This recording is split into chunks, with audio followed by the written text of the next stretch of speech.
Curix. 큐릭스를 활용하여 설문을 디자인하는 방법에 대해 설명드리겠습니다. 설문 디자인에서는 설문조사 전에 설문지의 디자인을 설정하는 단계로서 다양한 설문 도구를 활용해 문항을 디자인할 수 있습니다.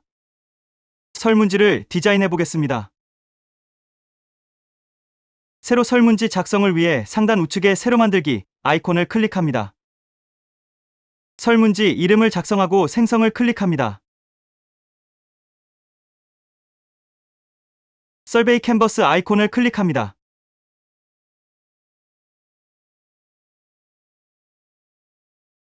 서베이 캔버스는 설문지를 디자인하기 위한 도구 모음으로써 사용자는 다양한 설문 도구를 필요에 따라 꺼내 문항을 디자인할 수 있습니다.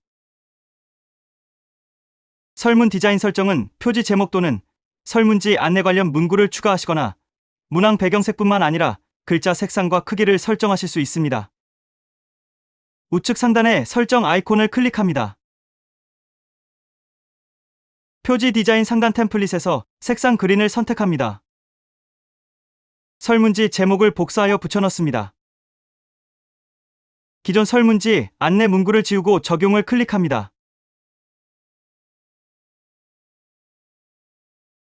설명글은 설문 문항에 대한 상세 설명 또는 설문지 관련 안내사항을 게시할 때 사용합니다. 상단의 설명글 아이콘을 클릭합니다.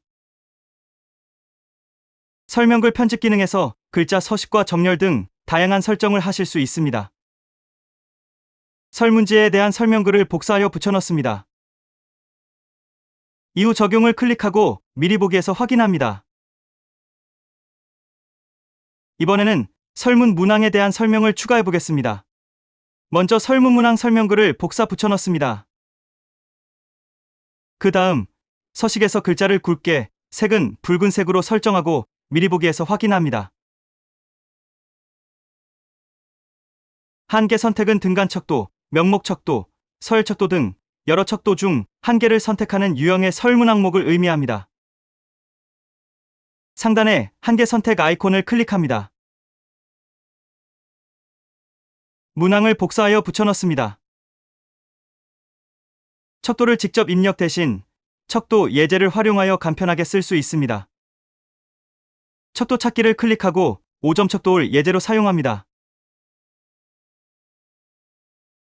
적용을 클릭하고 나면 미리 보기에서 설정한 문항을 확인하실 수 있습니다.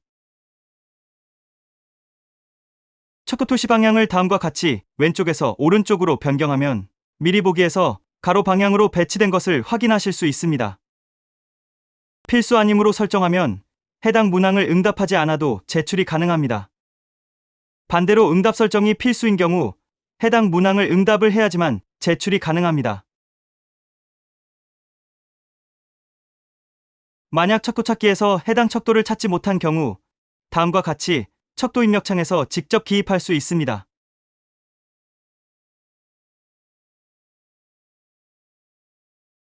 동일한 척도를 가진 문항이 다수인 경우 한꺼번에 등록하실 수 있습니다.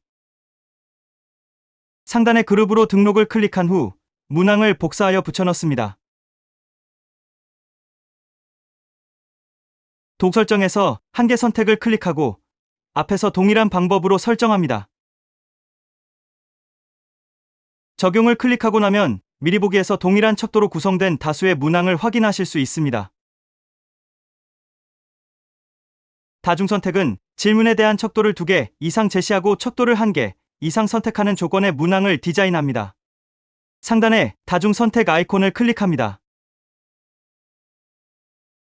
문항을 복사하여 붙여넣습니다.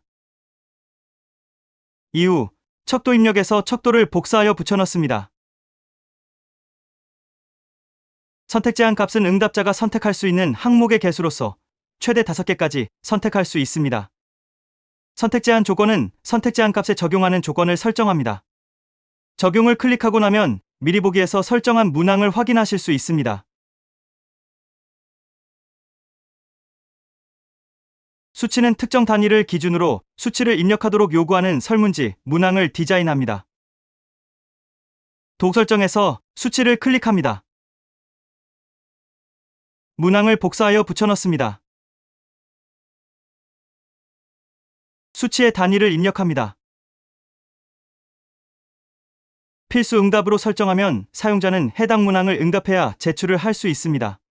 수치 범위는 응답자가 입력할 수 있는 값의 최소 또는 최대 값을 설정합니다.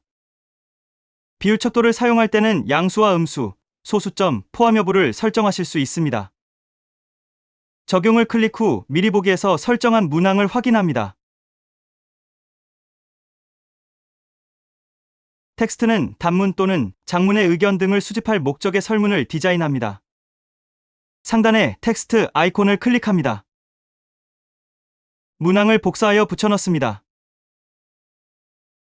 필수 응답으로 설정하면 사용자는 해당 문항을 응답해야 제출을 할 수 있습니다. 응답란 최대 개수와 필수 응답 제한을 설정한 후 미리 보기 화면에서 확인합니다.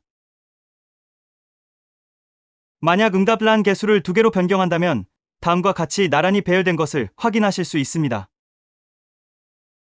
이번에는 응답란 배열을 위에서 아래로로 수정 후 미리 보기에서 확인합니다.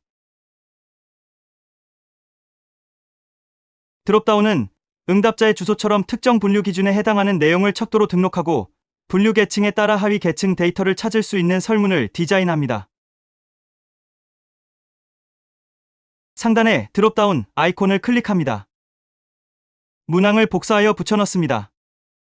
이번 예제에서는 거주 지역을 묻는 문항으로서 먼저 간단히 행정구역을 구분하여 입력해 보겠습니다. 행정구역인 서울을 입력하고 파란색 플러스 아이콘을 클릭하여 레이블을 추가합니다.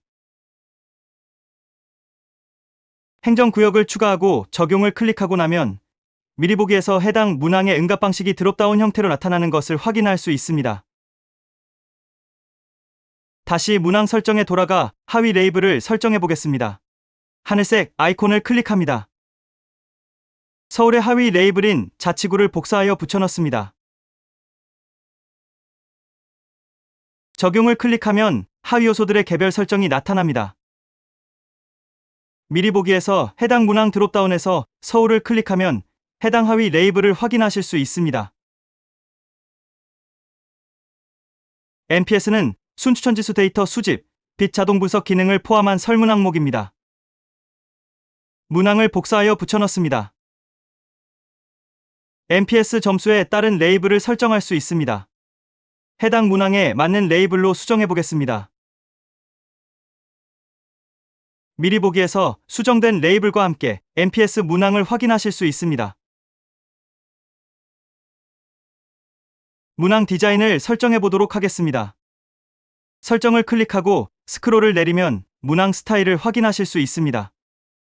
스포이트 도구를 사용해 문항 배경색을 설문지, 제목 배경과 동일한 색상으로 설정해 보겠습니다. 문항 글자색도 설문지, 제목과 동일하게 설정해 보겠습니다. 문항의 글꼴 크기를 수정합니다. 미리 보기에서 설정한 설문지 문항들을 다시 꼼꼼히 확인하고 저장 후 종료합니다. 설문지 제목을 클릭하면 다음과 같은 설문지 상세 정보를 확인하실 수 있습니다. 설문지 상세 정보는 권한, 설문지 이름, 생성일, 디자인 진행 상태 정보를 제공합니다.